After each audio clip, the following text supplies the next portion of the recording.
We're going to Colorado. We're going to Mexcio City. Let's go, Cam Inman. Cam. 95.7 The Game's Odyssey Insider. What's up, Cam? You know what? I could go for some of that Teen Wolf hair on my arms to keep me warm out here. It's freezing out in Colorado Springs. So the 49ers went to Colorado Springs, home of the Air Force Academy, to get to elevation, which they did. But what, it's 50, 60 degrees cooler than it will be in Mexcio City? Oh, pretty much.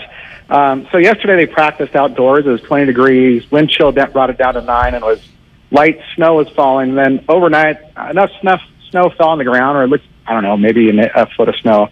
So they moved today's practice indoors, so that will protect them a little bit from the elements, but I'm pretty sure it's not heated in there. So, but they won't have to be outside, and they're going to get some, I guess probably a calmer practice in than yesterday, because yesterday was probably the coldest practice I've ever been to. I mean, I've been to some games in Lambeau where it's, in the teens or sub-zero.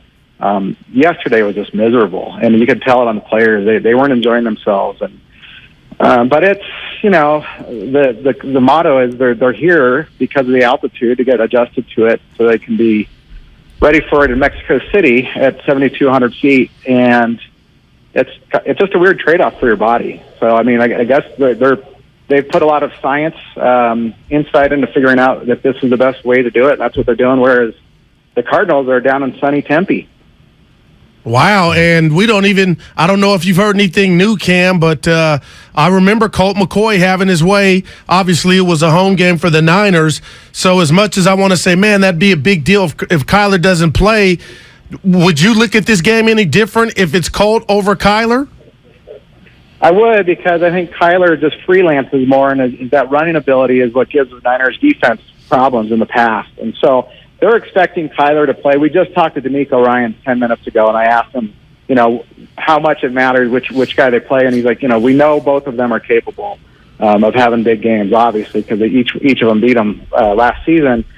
But Kyler adds that wild card factor of running around. Now, he has a hamstring injury that kept him out last game, so maybe he's not as dangerous doing that, and I think that's what the Niners would probably prefer seeing, is going after a quarterback kind of who relies so much on his legs, but he won't be able to do it as great on Monday night. So, and he's going to have to do it without their left tackle. The Cardinals ruled out their left tackle, DJ Humphrey, so that sets up for another big Nick Bosa game. If he, Nick kind of doesn't have the big game. He gets the 1 or 2 sacks, but he gets consistent pressure, and that obviously helps the defense. They've posted shutouts after halftime the last 2 wins, so I think things are trending well for the Niners in all aspects.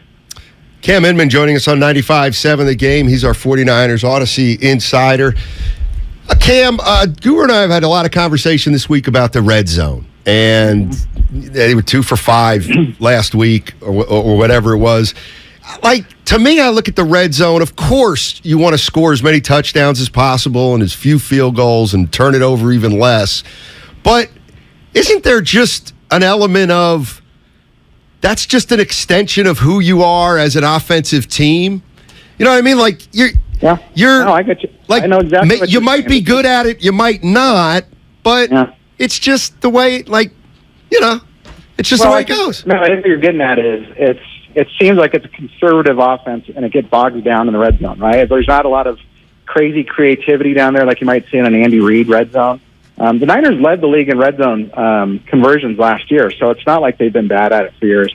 And they're middle of the road at it right now. And Kyle Shanahan's answer, I think, this last week of why don't they do better in the red zone is he said, well, we don't score as many touchdowns as we should. And we're like, yeah, so why not? So, is it true I'm looking at the top 3 red zone teams, and it's Kansas City, Tennessee, Philadelphia? That sounds right. And Niners should probably be middle of the pack in there. Yeah.